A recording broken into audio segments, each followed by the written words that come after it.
El COVID sigue entre nosotros, parece que ha llegado para quedarse, no se va a ir a corto plazo. Y pues como la vida tiene que seguir, también sigue el fútbol. Sigue de una forma que no a todos nos gusta, sigue de una forma rara, sigue sin público, sigue con cambios en la normativa respecto a las sustituciones o respecto a las paradas sobre el juego, sigue con un calendario raro, corregido en el día a día. Y esto más o menos todos lo podemos entender, desde los jugadores, entrenadores, hasta cualquier aficionado al fútbol entiende que la situación pues es la que es y hay que ir con la mayor de las precauciones en todos los sentidos, pero no acaba de entenderlo todo el mundo.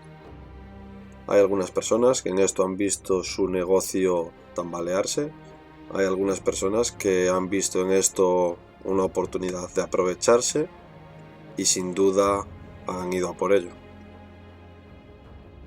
La temporada pasada mismamente se volvió a la competición tras el parón por cuarentena con una pelea por el título muy descafeinada, donde la emoción de la primera división española se centró en los puestos por Europa y en la lucha por el descenso, y donde en la segunda división parecía que todo iba a acabar pues de una forma bastante tranquila y bastante correcta, con sus ascensos, su playoff y sus descensos, y esto fue así hasta el último día de competición, donde pasaron cosas bastante raras y se volvió a demostrar que en el fútbol la política sí existe y no se puede separar de ella.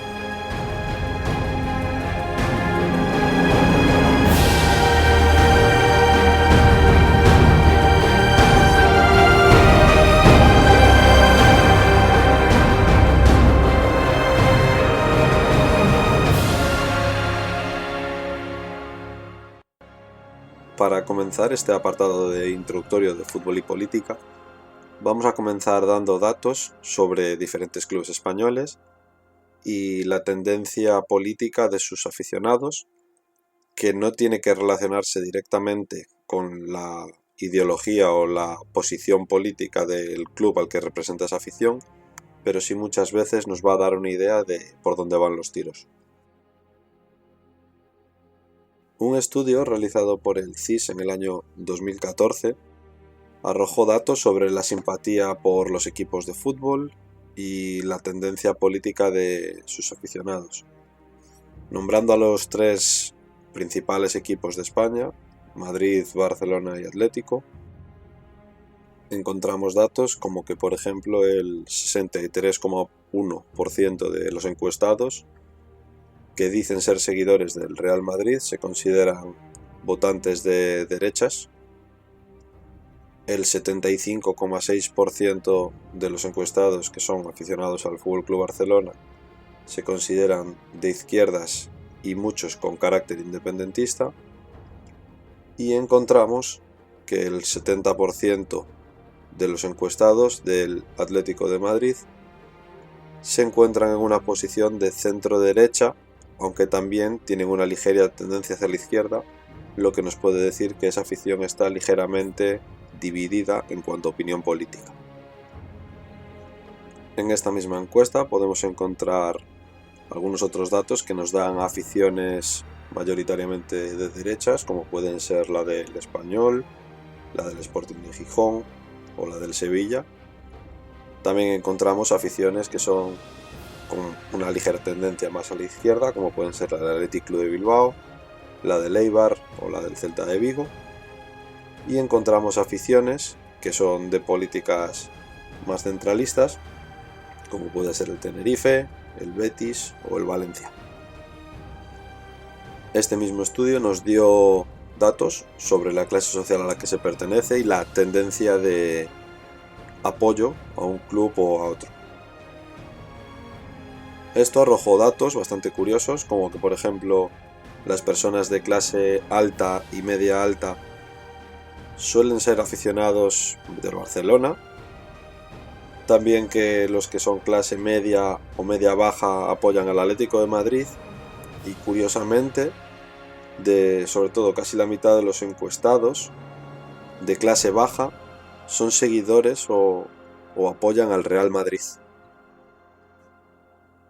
Esto la verdad que choca bastante con lo que acabamos de ver sobre votantes de izquierdas y derechas y clase social, y viene a demostrar que muchas veces la relación entre el voto al partido político o la ideología correspondiente y la clase social no está relacionada, o no está relacionada como muchos creen intuitivamente.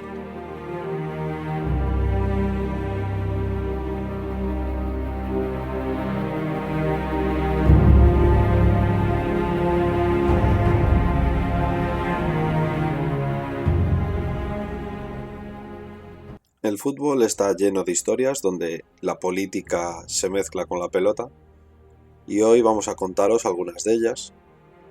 La primera, y quizás la más negativa, es la denominada Guerra del Fútbol. Ocurrió en el año 1969 entre El Salvador y Honduras, cuando las tensiones políticas estaban en su punto más álgido. Esto fue debido a que el gobierno hondureño hizo una reforma agraria para distribuir la tierra entre los grandes terratenientes.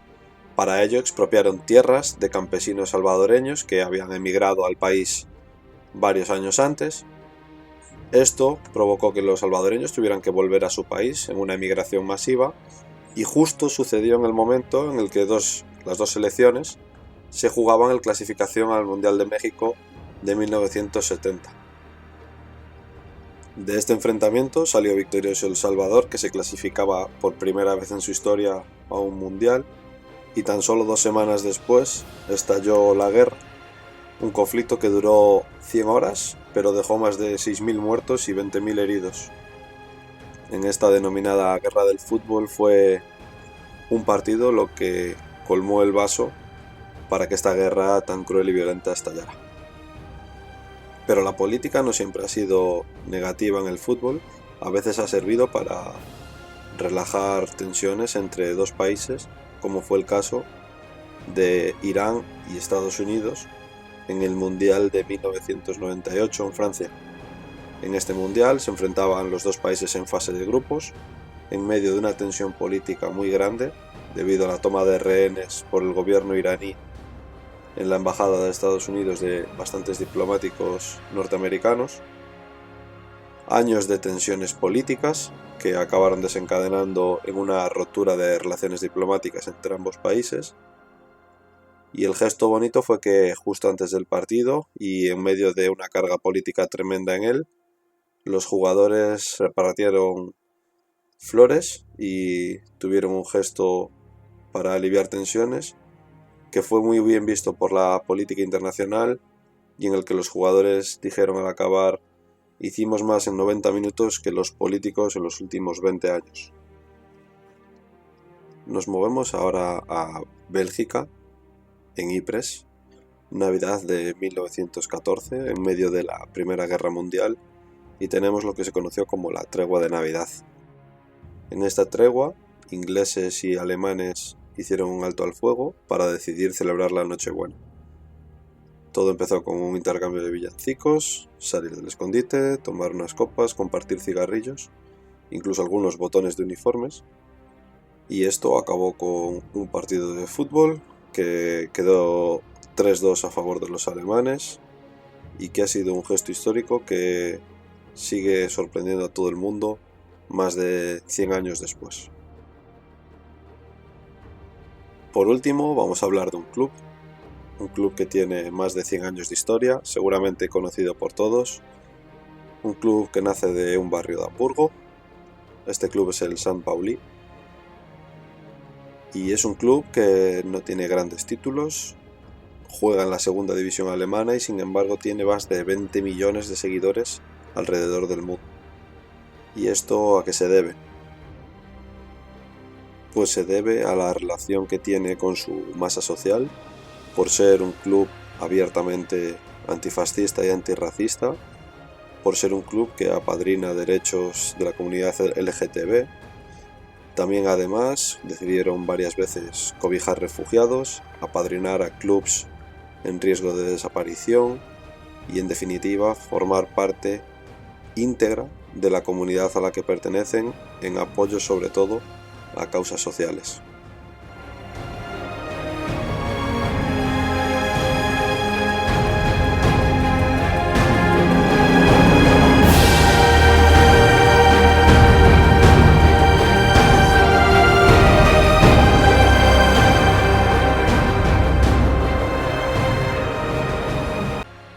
La llegada de los petrodólares favoreció también que muchos personajes relacionados con la política y con entornos económicos poderosos llegaran al fútbol.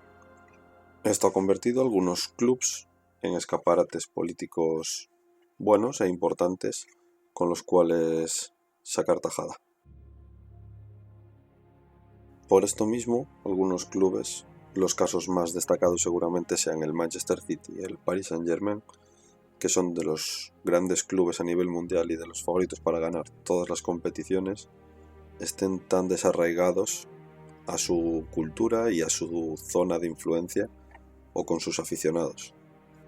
Yéndonos a directivas o a conglomerados directivos más concretos, podemos destacar el del Real Madrid, los cuales utilizan movimientos de mercado para conseguir terrenos en otros países.